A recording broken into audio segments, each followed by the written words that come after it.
Welcome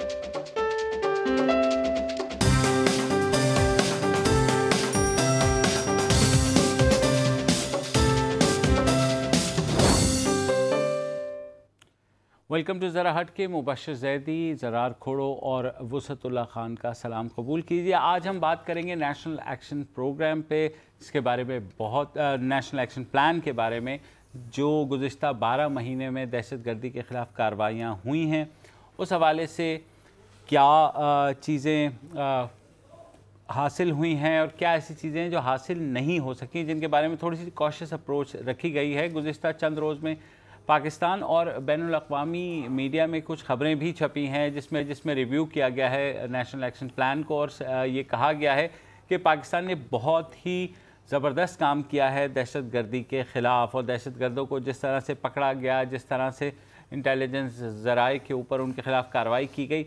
लेकिन एक बात के ऊपर थोड़ी सी जो है शक व शुबात का इजहार किया जा रहा है, वो है उस नज़रिए की जिससे इंतहा पसंदी या दहशतगर्दी जो है वो तक़वियत पकड़ती है। उस सिलसिले में अभी भी काफ़ी एनालिस्ट का ये ख्याल है कि शायद उस फुल कन्विक्शन के साथ उस नज़रिए के ख़िलाफ़ कार्रवाई नहीं हुई जितनी कार्रवाई दहशतगर्दों के नेटवर्क्स के ख़िलाफ़ हुई है। बज़ाहिर ताल्लुक़ है, और हम इसकी मिसाल आज ही ले लें। 3 जुमे हो गए हैं इस्लामाबाद के क़ल्ब में वाक़े लाल मस्जिद के जहाँ नमाज जुम्मा होती है, वहाँ मोबाइल फ़ोन ऑफ़ कर दिए जाते हैं 2 घंटे के लिए उस एरिया में। और जो लाल मस्जिद के मौलाना अब्दुल अज़ीज़ हैं, उनको गैर एलानिया तौर पर नज़रबंद भी रखा गया है। पुलिस उनको निकलने नहीं दे रही है। उसकी वजह यह है कि उन्होंने गुज़िश्ता 2 माह में जुमे के खुतबे में ऐलान किया था कि वो मुल्क में शरीयत के निफाज का मुतालबा करते हैं और वो शरीयत का निफाज चाहते हैं, और एक मुहिम जो है वो उन्होंने शुरू की हुई है। तो ज़रा अच्छा, अब आज इंटीरियर मिनिस्टर चौधरी निसार ने भी कुछ अब्दुल अजीज़ के बारे में बातें की थी नेशनल असेंबली में। तो क्योंकि सवालात पूछे जा रहे थे, जिस तरह आप अभी पूछ रहे हैं, हम भी पूछ रहे हैं, तो उनका कहना था कि जी गिरफ्तार कैसे करें जब कोई केस नहीं है। अब जाहिर है इंटीरियर मिनिस्टर है, बहुत नॉलेज और इन्फॉर्मेशन होती है। मेरी जो लिमिटेड इन्फॉर्मेशन वो ये है कि 19 दिसंबर 2014 को इस्लामाबाद में एक FIR दर्ज हुई थी। उसके अगले रोज़ 20 दिसंबर 2014 को कराची में भी एक FIR रजिस्टर हुई थी मौलाना अब्दुल अजीज़ के ख़िलाफ़। फिर सीनियर सिविल जज थे साकिब जवाद साहब, उन्होंने FIR नंबर 569/14 की बेस पर नॉन बेलेबल वारंट्स भी इशू किए थे PPC 506(2) में। अब अगेन ये मैं ज़्यादा दफ़े और सेक्शन में नहीं जाना चाह रहा, नॉट माई स्ट्रॉन्ग पॉइंट है कि जब किसी को गिरफ्तार करना होता है या एक्शन करना होता है तो आपको शायद अरेस्ट वारंट की भी ज़रूरत नहीं पड़ती। एक हाल में ही हमारे पास एग्जाम्पल सामने है कि आखिर डॉक्टर आसिम के खिलाफ कोई FIR तो नहीं थी, फिर भी रिमांड में है। इंस्पेक्टर जनरल पुलिस इस्लामाबाद ने भी एक दफ़ा, जब ये जामिया हफ्सा के स्टूडेंट्स की तरफ से एक ऐलान आया था कि हम अबू बकर बगदादी को इनवाइट करते हैं, हम दैश को इनवाइट करते हैं, तो उनकी भी एक रिपोर्ट आई थी कि आप प्लीज़ इस बात पर फोकस करें कि क्या ये वेजिंग वॉर अगेंस्ट पाकिस्तान के ख़िलाफ़ जंग का ऐलान है या नहीं, और अगर है तो फिर जाहिर है इसके ऊपर एक्शन होना चाहिए। बिल्कुल, लेकिन अभी तक एक्शन नहीं हुआ। कंटेनमेंट, अच्छा कंटेनमेंट कॉशियस अप्रोच है ना। हमने भी नाज़रीन को दिखाया था 3-4 महीने पहले लाल मस्जिद की मौलाना अब्दुल अजीज़ की अंडरटेकिंग जो ली गई है हुकूमत की जानिब से कि मैं किसी भी गैर जो है कानूनी कोई काम नहीं करूँगा, कदम नहीं उठाऊँगा। लेकिन उसके बाद 2 दफ़ा आकर के उन्होंने मुल्क में शरीयत के निफाज का ऐलान कर दिया। तो क्या वो सच ये काफ़ी है कि जो कॉशियस अप्रोच हुकूमत की चल रही है, या जब तक नज़रिए को जैसे कहा जा रहा है कि आप टारगेट नहीं करेंगे तो वो नज़रिया बेसिकली क्या है? और पहले हम इस पे बात कर लेंगे, लाल मस्जिद में मौलाना अब्दुल अजीज़ को आप ख्याल में पकड़ना चाहिए या नहीं पकड़ना चाहिए? ये तो मुझे नहीं मालूम कि पकड़ना चाहिए, लेकिन मुझे उन जो 2 मौलाना थे उन पे तरस आ रहा है, जिन बेचारों को हुकूमत पंजाब ने मिंबर पे इश्तियाल अंगेज़ी के इल्ज़ाम में पकड़ा भी, और अदालत ने किसी को 3 साल की सज़ा दी और किसी को 6 साल और 9 साल की सज़ा दे दी, और वो फेसबुक वाला आदमी आपको याद होगा, जी जी जी बिल्कुल, जिसने हेट स्पीच फैलाई थी सोशल मीडिया के थ्रू, उस गरीब को तो उन्होंने 13 साल के लिए भेज दिया। लेकिन अब मसला ये कि वो मौलाना अब्दुल अजीज़ तो थे नहीं, वरना होते। ये जो कह रहे हैं कि नहीं है, आईन पाकिस्तान में है कि अगर मैं नफ़रत फैलाऊं नस्ली बुनियाद पे, मजहबी बुनियाद पे, किसी भी बुनियाद पे, तो मैं धर लिया जाऊंगा, मैं उसका अच्छा शहरी नहीं हूँ उस ममलिकत का, उस आइन के तहत। अंग्रेज़ों के ज़माने से पिछले 150 साल से एक है MPO 16, maintenance of public order, उसके तहत आप कर सकते हैं, कुछ भी हो सकता है। लेकिन मसला ये कि जब आप मासूम बनना चाहते हैं, मासूम बन जाते हैं। अभी ये जो आपने हवाला दिया कि कौमी असम्बली में उन्होंने बयान दिया, उसमें उन्होंने और भी बड़ी दिलचस्प बातें की। मसलन ये कि जो भी मदरसा दहशतगर्दी में मुलव्विस पाया जाएगा, डायरेक्टली या इनडायरेक्टली, अभी हमारे पास कोई सबूत नहीं है, जैसे ही सबूत आएंगे हम उन्हें पकड़ लेंगे। उन्होंने कहा कि इस्लामाबाद में, चौधरी निसार ने कहा, इस्लामाबाद में जो इस वक्त मदारिस हैं उनमें से बहुत सारे गैर रजिस्टर्ड हैं, लेकिन आप बंदूक के ज़ोर पे तो मदारिस को शहर से नहीं निकाल सकते। ये भी इसी तकरीर का हिस्सा है। कल अमरीकी कांग्रेस की जो खारजा अमूर कमेटी है, उसने बराह रास्त मुतालबा किया हुकूमत पाकिस्तान से कि जो मदारिस नफ़रत फैलाने में या मिलिटेंसी के फ़रोग़ में मुलव्विस हैं, उनके ख़िलाफ़ कार्रवाई की जाए। इसी हुकूमत के दौर में शायद वज़ारत दाखिला की तरफ से या सूबा पंजाब की तरफ से एक सर्वे आया था कि तकरीबन 20% मदारिस हैं, उनमें कुछ सरगर्मियां हम मॉनिटर करने की कोशिश कर रहे हैं। फिर वही तादाद 11% हो गई। अब वो कह रहे हैं कि किसी के ख़िलाफ़ अगर सबूत है तो हम कार्रवाई करेंगे। मुझे तो नहीं पता कि ये क्या गुड़बस मचा हुआ है। और जबकि कराची में आज जो है मुबशिर लाइन पर पाराचीना से एक साहब है, हुमायूं साहब। अस्सलाम वालेकुम हुमायूं साहब, फरमाइए। अस्सलाम वालेकुम सर, आप तीनों को सलाम और थैंक यू सो मच, आपने मुझे मौका दिया बात करने का। नहीं, थैंक यू फॉर कॉलिंग जी। सर तकरीबन एक हफ्ता पहले एक हौलनाक धमाका हुआ पाराचीनार में, जिसमें तकरीबन 30 तक लोगों की जाने गई, और वही गम अभी गहरा था कि APS की आ गई जी। सर मैं आज कुछ ऐसी बातें कहना चाहूँगा कि जो हम आज तक बड़ों से भी नहीं सुनते। Sir last year back in December जब APS का वाकया हुआ तो पूरी फौज और पूरी कौम सब एक पेज पे आ गए और एक अहद किया गया कि अब हम गुड और बैड वाला जो नोशन है इसको हटाएंगे, जो दहशतगर्द है सब दहशतगर्द है, बिला इम्तियाज हम सबको कटहरे में लेके आएंगे। लेकिन जो रियलिटी है वो बड़ी तल्ख है और रियलिटी बिल्कुल इसके बरअक्स है। माइया जो बात कर रहे हैं, देखें अगेन उन्होंने बात की कि गुड और बैड तालिबान, तो मेरे ख्याल में जब एक चीज़ कह दी गई है एट द हाईएस्ट लेवल के हम जो है तमीज़ नहीं करेंगे और जो है उस तरह हो रहा है। ये भी होती है जी कि एक स्ट्रेटेजिक डायरेक्शन जो एक रुख में चलती गई है इतने सालों तक, उसको एकदम हैंड ब्रेक खींच के यू टर्न लेना भी इम्पॉसिबल होता है। लेकिन जो कुछ लास्ट 1 ईयर में हुआ है उससे इंडिकेशन यही है कि अभी वो जो गुड और बैड तालिबान की तमीज़ है वो काफ़ी हद तक मिटा दी गई है। बिल्कुल, और इंशाल्लाह यही उम्मीद है कि आने वाले दिनों में ये और भी वाज़ेह हो जाएगा। हमारे साथ एक कॉलर है नवाब शाह से, जी फरमाइए। अस्सलाम वालेकुम। वालेकुम अस्सलाम। सर सवाल सिंपल सा है, वो ये है कि एक आम आदमी किस तरह तखसीस कर सकता है कि भाई कोई शख्स दहशतगर्द है या नहीं, मुस्तकबिल करीब में होने वाला है या नहीं, और ज़रार खोड़ों का स्टाइल वाकई जरा हटके है। सर नामुमकिन है मेरी नजर में तो और ये देखें कुछ वार्निंग साइंस होते हैं, बंदा देख रहा होता है कि इसका मतलब जो इस तरह की बातें कर रहा है या अगर वो फेसबुक पे जिस तरह की पोस्ट कर रहा है तो इसका एक तरह का रुझान है।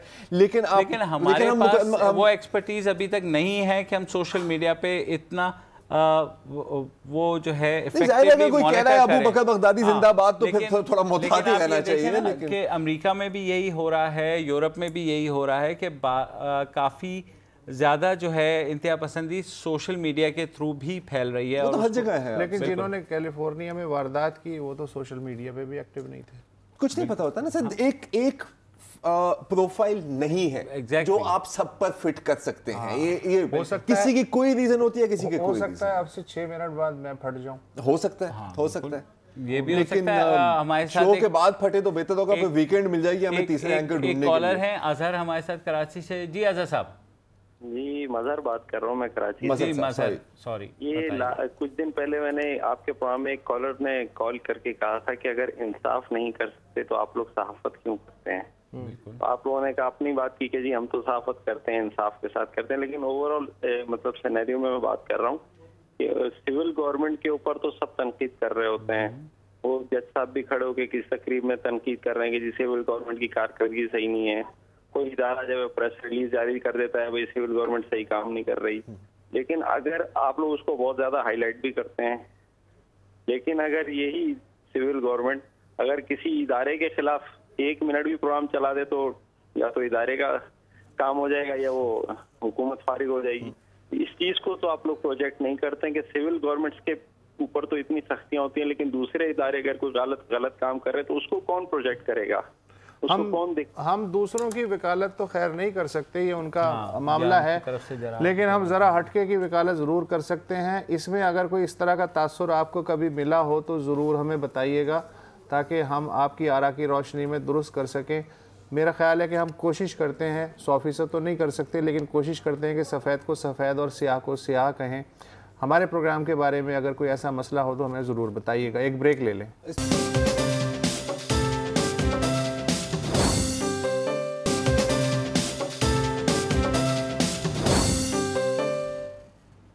Welcome back. और हम बात कर रहे हैं कि दहशत गर्दी के नज़रिए को किस तरीके से ख़त्म करें। इससे पहले जैसे ज़रार ने भी कहा कि दहशत गर्दों का कोई एक प्रोफाइल नहीं होता और वो डिफरेंट उनको मॉनिटर करना सारा, इसके लिए बहुत सी एक्सपर्टीज़ चाहिए होती है। ज़ाहिर है हमारे ये सिस्टम इवॉल्व होने में ख़ुसूसन सोशल मीडिया के हवाले से तो टाइम लगेगा। हमारे साथ एक कॉलर हैं सऊदी अरब से, इकबाल साहब, क्योंकि हम साथ साथ कॉल्स और आपके सजेशंस भी ले रहे हैं। जी इकबाल साहब फरमाइए। जी मैं फैसल इकबाल भाई बात कर रहा हूँ। सर आप बात कर रहे हैं मौलाना अब्दुल अजीज साहब की। जी हुकूमत इसको नहीं हाथ डाल सकती, जो आदमी दहशत गर्दी की मदद करता है उसको हुकूमत हाथ नहीं डाल सकती। ठीक है, बिल्कुल। यही जितने भी पकड़े होंगे, जो आम लोग होंगे उसको पकड़ा होगा, लेकिन जो मौलाना अब्दुल अजीज जैसा आदमी उसको हुकूमत कभी भी नहीं पकड़ सकती। ठीक है, बहुत शुक्रिया आप पॉइंट में। और यही वो चीज़ है कि परसेप्शन है कि मौलाना अब्दुल अजीज को पकड़ लेना चाहिए। बहुत लोगों ने ये भी कहा है ना कि ये टेस्ट केस है, लिटमस केस है। अब आप अभी बात कर रहे थे प्रोफाइल की, तो आज जो कराची में गिरफ्तारी हुई है बिल्कुल एग्जैक्टली डिपार्टमेंट की, तो वो भी तो अब वो कहाँ और मौलाना अब्दुल अजीज कहाँ। बिल्कुल। और ये बात, ये जो कहना कि सिर्फ मदारिस से निकलती है, ये तो अब प्रूवन। सफूरा केस ने मेरा ख्याल, हाँ, लेकिन सफूरा केस में तो बहुत ज्यादा हमारे लिए सामने आ गई ना।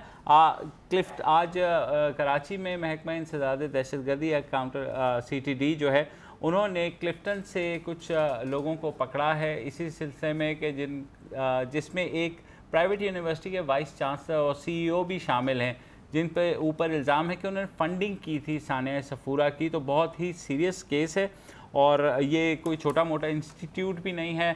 इस यूनिवर्सिटी में 2000 तालिब इल्म हैं और ये साहब ख़ुद जिन्हें पकड़ा गया है, जो चीफ़ एग्जीक्यूटिव ऑफिसर हैं, इनके बारे में कहा गया है कि अमेरिका से इन्होंने बैचलर्स किया, अमेरिका से ही मास्टर्स करके आए हैं पढ़ के। उसके बावजूद क्या चीज़ थी, किस नज़रिए ने इनको इस तरफ लेके गए, तो ये ज़ाहिर है जब तफ्तीश होगी तो और चीज़ें खुलेंगी। लेकिन ये जो सानिया सफूरा में नेटवर्क था सारा ज़रार वुसत, इसमें जो हर हफ्ते 2 हफ्ते बाद एक नई जहत सामने आ रही कि it seems like it was इस तरह प्लानिंग की गई थी कि इसमें वाइट स्ट्रेटा के लोगों ने बाकायदा इसको प्लान किया बहुत अरसे तक। प्लानिंग तो बहुत है और अब ये तो सिर्फ वो चीजें हैं जो अब हमारे सामने आ रही है ना, ये भी हम नोट करें। और इसमें देखें पुलिस और काउंटर टेररिज्म डिपार्टमेंट की भी ये कामयाबी है, बिल्कुल कामयाबी कि एक बंदे को पकड़ा, उसकी तफ्तीश थी, वहां से एक और लड़ी निकली।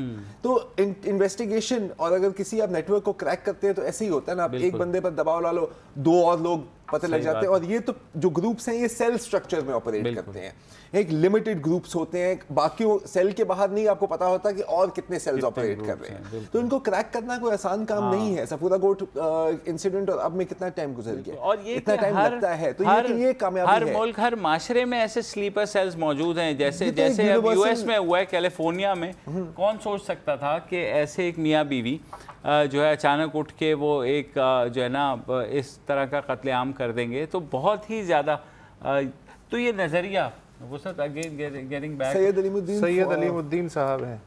जी अलीमुद्दीन साहब फरमाइए। आपसे इजाजत ये चाह रहा था कि पिछले जुमे को वुसअत साहब ने लिबरलिज्म के हवाले से कुछ बातें की थी, तो मैं उससे जरा मुजफ्फरगढ़ के तनाजुर में देखता हूँ जो वो मेले वेले में रक्स का था वो, जी जी, अगर आपको याद हो तो आप हजरात को क्या ये महसूस नहीं होता कि औरत नीम बराना रक्स कर रही हो तो वो औरत की तकरीम है? असल में मसला ये हमारे मुल्क का ये है कि ये कट मुल्लाओं और लिबरल फाशिस्टों के नगे में है। और क्या वो औरत इस चीज की वो नहीं थी कि उसको जो है कि उसके मुआशी मामलात क्या हैं उस पर सरकार कुछ करे, बजाय इसके कि हम आप जैसे आज आप माशाल्लाह वो एक साहब का जिक्र कर रहे हैं, इंतहा पसंद साहब का, तो ये आप उसी को देख लें। अलीम साहब, बदकिस्मती यही है, thank you pointed it out, कि हम एक्सट्रीम्स पे फुदकते हैं। कभी एक एक्सट्रीम से दूसरे एक्सट्रीम पे जाते हैं, एक एक्सट्रीम से वापस दूसरे एक्सट्रीम पे आ जाते हैं। तो कोई बीच की राह हम मेरे ख्याल में शायद चलने के आदी ही नहीं रहे हैं। शमीम इरफान साहब है कराची से। जी शमीम साहब फरमाइए। हेलो। मेरा ख्याल शमीम साहब नहीं है। वही मसला है यार कि हम देखते हैं ना जैसे चेस बोर्ड नहीं होता कि ब्लैक है और व्हाइट है और ब्लैक और व्हाइट के बीच में नहीं। अब जहाँ तक ये मुजफ्फरगढ़ की जो बात कर रहे थे, अब पूरी वीडियो ऑन एयर नहीं चली तो लोगों ने उसी पर बेस किया और बहुत लोग कह रहे थे कि इसमें तो कुछ नहीं है, लेकिन आप पूरी वीडियो देखिए ना तो वो कंप्लीट न्यूडिटी है उसके अंदर। अब इसको आप जस्टिफाई, मतलब मैं तो जस्टिफाई नहीं कर सकता। लेकिन इसमें मसला पता है क्या, ट्रेजेडी ये है कि ये जो लिबरल पॉलिटिकल थ्योरी है, जब ये इवॉल्व हुई थी तो उनके वहमो गुमान में भी नहीं होगा कि 150 साल बाद कोई साहब इसे मुजफ्फरगढ़ में सर्कस के फट्टे पे नाच जो है उससे अटैच कर देंगे। यही ट्रेजेडी है, यही मिसअंडरस्टैंडिंग है कि जब भी लिबरलिज्म की टर्म इस्तेमाल करती है तो लोगों के जहन में फौरन आता है कि अच्छा ये उरियानी की बात कर रहे हैं, फहाशी की नहीं भाई, की बात हो जाती है। नहीं है, ये है कि जहां से आपका मुक्का शुरू होता है वहां पे मेरी नाक खत्म होती है। This is liberalism. एक दूसरे की बातों को सुनना और उसका जवाब दलील से देना, बुलेट से ना देना, ये लिबरलिज्म है। इसमें मुजफ्फरगढ़ की वो खातून शामिल नहीं है, ये लिबरलिज्म नहीं है, ये तो कुछ भी हो सकता है। कुछ भी हो सकता है। फिलहाल वक्त हुआ है न्यूज़ अपडेट का और उसके बाद दोबारा वापस आते हैं।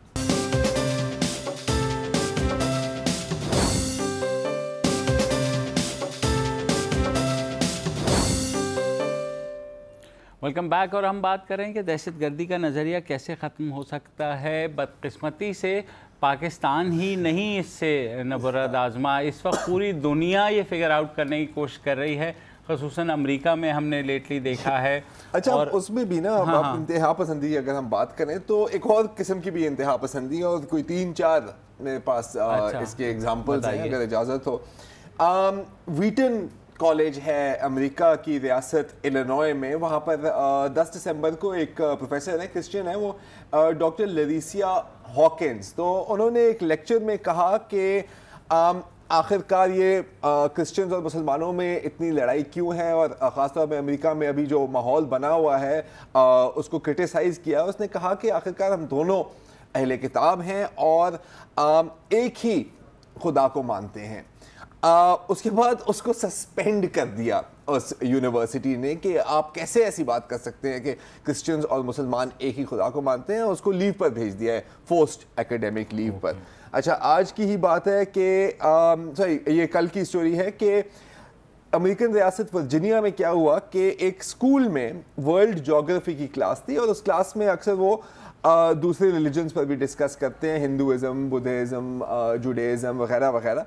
तो एक टीचर ने एक एक्सरसाइज दी अपने स्टूडेंट को कि ला इलाहा इल्लल्लाह लिखा हुआ था। उन्होंने कहा कि आप इसको ट्रांसलेट तर्जुमा ना करें, उसको कहें ना, लेकिन इसको आप कॉपी करें जिस अंदाज में लिखा हुआ है अरबिक कैलीग्राफी में। जब स्टूडेंट्स के वालिदैन को पता लगा तो कॉल्स आने शुरू हो गए। उन्होंने कहा कि आप ये क्या कर रही हैं, आप हमारे बच्चों को मुसलमान बनाने की कोशिश कर रही हैं वगैरह वगैरह। चुनाचे क्या हुआ कि आज पूरे दिन ऑगस्टा काउंटी, आप इसको ज़िला या तहसील समझ लें, पूरे ज़िले में स्कूल बंद रहे हैं। फिर एक और स्टोरी है और ये है टेक्सास से। अहमद मोहम्मद तो आपको याद होगा, वो बच्चा जिसने वो क्लॉक बनाई थी और फिर उसको गिरफ्तार कर लिया था। ये है अरमान सिंह, सिख हैं, 12 साल के हैं। एक स्कूल में एक उनका बड़ा गुंडा टाइप बुली है और उसने स्कूल में कह दिया कि इस बच्चे के पास बॉम्ब है। हुआ क्या कि टीचर ने ना उससे पूछा ना उसके वालिदैन को कॉल की, डायरेक्टली पुलिस बुला ली और 3 दिन वो बच्चा हिरासत में रहा है और सोने पे सुहागा वो दिल का मरीज भी है। और वो लोग डैलस शिफ्ट हुए थे कोई 6 माह पहले, तो ये भी हुआ है। अच्छा, एक और बड़ी मज़ेदार बात कि आपको पता है अमेरिका में पोल्स, पॉलिटिकल पोल्स बहुत होते रहते हैं, ठीक है। अब ख़ास तौर पे अब रिपब्लिकन डिबेट चल रहा है, इलेक्शंस आने वाली हैं।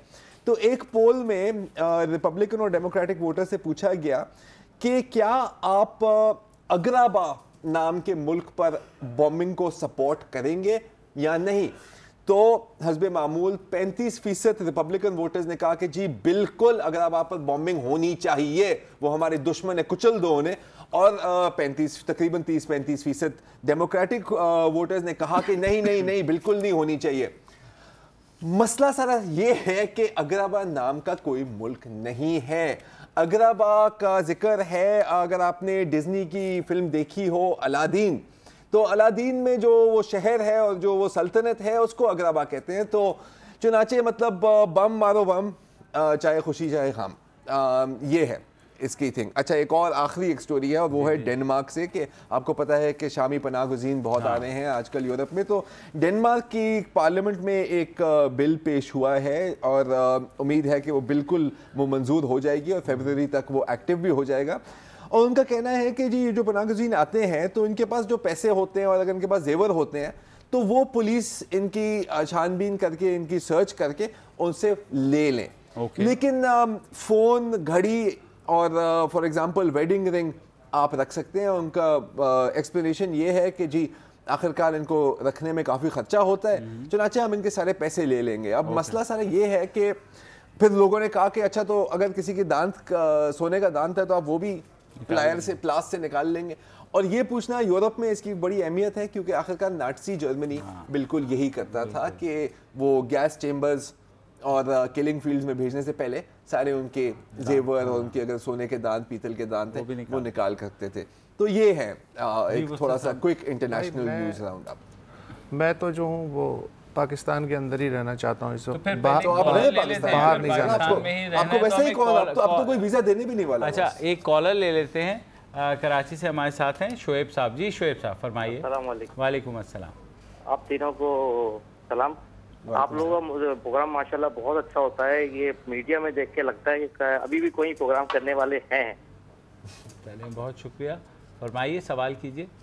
अच्छा, ये मैंने एक आज चौधरी निसार साहब का जो बयान देखा है, या चौधरी निसार साहब हमारे इंटीरियर मिनिस्टर हैं, तो ये इनको इस्लामाबाद की पोजीशन का नहीं पता है कि वहाँ क्या हो रहा है और ये अभी भी सर दबा के बैठे हुए हैं। ये फिर 2000 मुशर्रफ के दौर में जो होगा वैसा ही होगा, तो जब हम लोग होश के नाखून लेंगे। बिल्कुल, आई थिंक वैलिड पॉइंट है और इसी वजह से इस पे बार बार बात हो रही है कि क्या चीज़ें दोबारा से बॉयल होते होते उसी जगह पहुंच जाएंगी कि जहां वो हो सकता है। एक और कॉलर भी हमारे साथ, तो रावलपिंडी से, रावलपिंडी से कॉलर है। जी फरमाइए भाई। सर मोहम्मद कैसर साहब।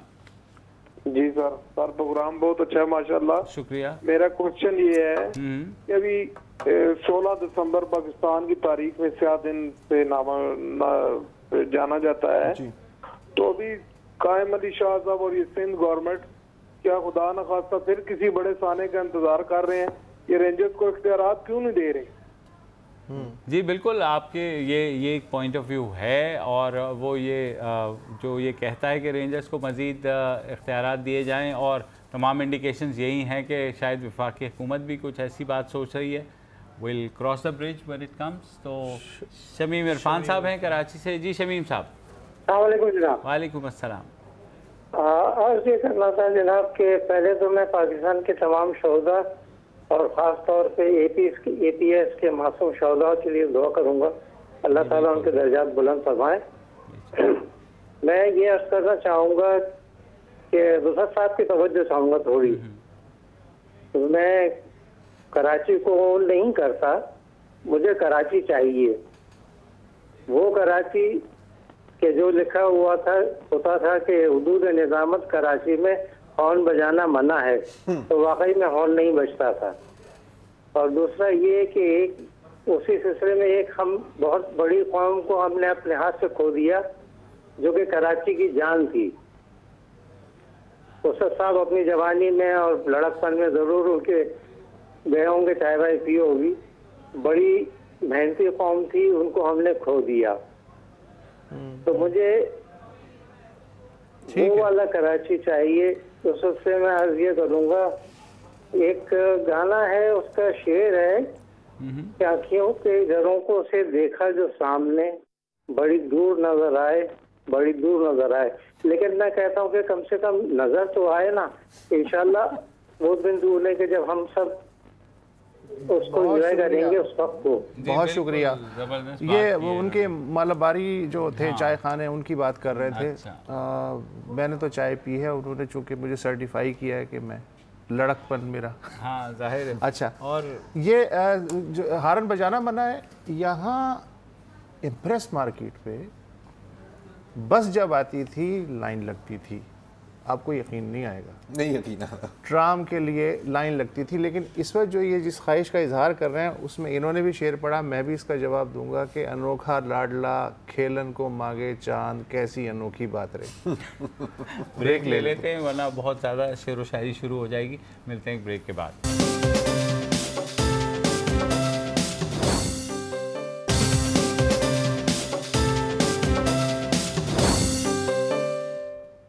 वेलकम बैक जी। और कॉलर्स लाइन पर हैं, लेकिन इससे पहले आपको एक अपडेट देते चलें।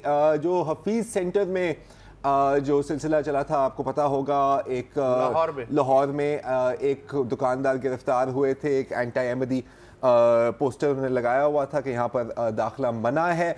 उसके बाद फिर ज़मानत हुई, रिहा हुए, ताजरों का एक मुजाहरा भी हुआ उनके हक़ में। और फिर हफीज़ सेंटर के गेट पर एक और बैनर लगा दिया गया कि कादियानी दोनों इस्लाम और मुल्क के गद्दार हैं।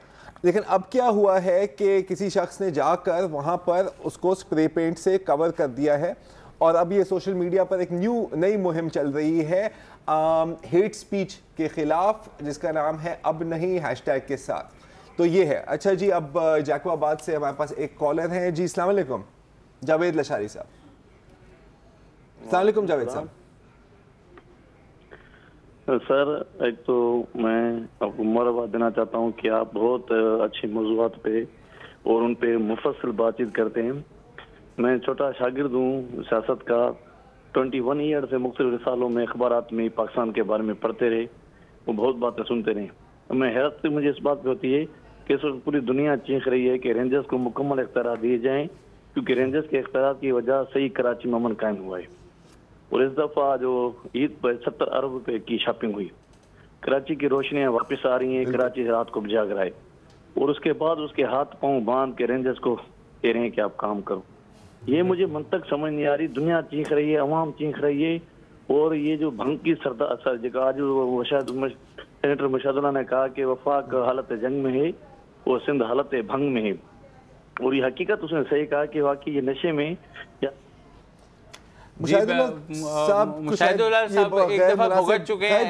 मुनासिब बात थी। लेकिन मैं आपके साथ हूँ इस पॉइंट पर, आप लोग बताएं। ठीक है, that's his observation.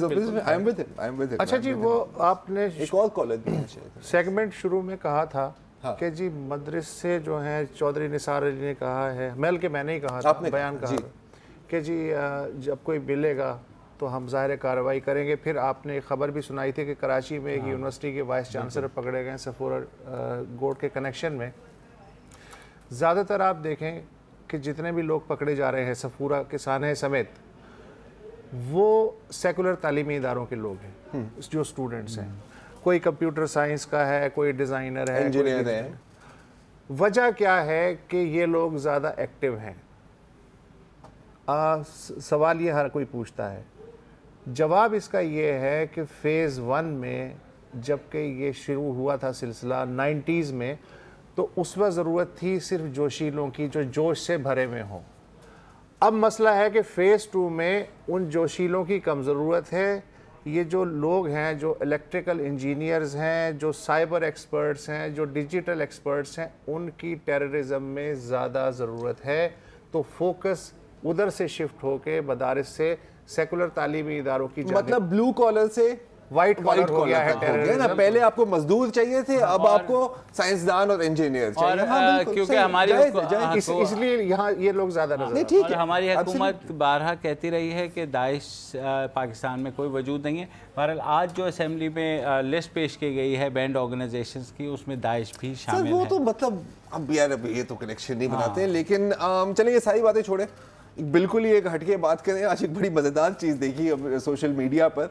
अब कल ही इस शो पर हम बात कर रहे थे ये जो नई सऊदी एंटी टेरर कोalition बनी है, और यही बात हुई थी कि ये तकरीबन इसी व्हाट्सएप ग्रुप की तरह है कि लोग आपको शामिल कर देते हैं और किसी को ये समझ नहीं आती है किसने शामिल किया, क्यों शामिल किया और इस ग्रुप का मकसद क्या है। तो अजीब बात है कि किसी शायद हमारे कोई हम ख्याली है दुनिया में कहीं ना कहीं बैठे हुए, तो उन्होंने एक एक्चुअल ऐसा ग्रुप बना लिया है। एज एन एग्जांपल ज़रा आपको दिखाते हैं कि उस ग्रुप में हो क्या रहा है। अब ये देखें, ग्रुप का नाम है सुपर न्यू एंटी टेरर कोalition। सारे ममालिक इसमें ज्वाइन हो रहे हैं, से लिबिया, पाकिस्तान, तुर्की। पूछता है यार क्या हो रहा है इस ग्रुप में। सऊदी ने कहा कि एक नई एंटी टेरर कोalition है। लिबिया कहते हैं किसके खिलाफ है, दैश। सऊदी अरेबिया कहते हैं सबके खिलाफ है। फिर एक एक करके पाकिस्तान और इंडोनेशिया दोनों कहने लगते हैं कि यार देखो हम अभी बड़े मसरूफ़ हैं, और दोनों एग्जिट कर जाते हैं। तो यार ये देखो, हाँ अब हमारे में अगर सलाहियत होती तो कल बात करने के अलावा हम ऐसे ग्रुप ही बना के दिखा देते। ऐसा क्यों नहीं किया हमने यार बशर? लेकिन आज आपने वो कर दिया। किसी और का काम है ना यार। हाँ, कल का काम अपना काम होता तो कितनी फख्र होती। आपने छोड़ दिया, और आज का काम आप मंडे तक छोड़ दो। आज का काम मंडे तक छोड़ देंगे। खुदा हाफिज़।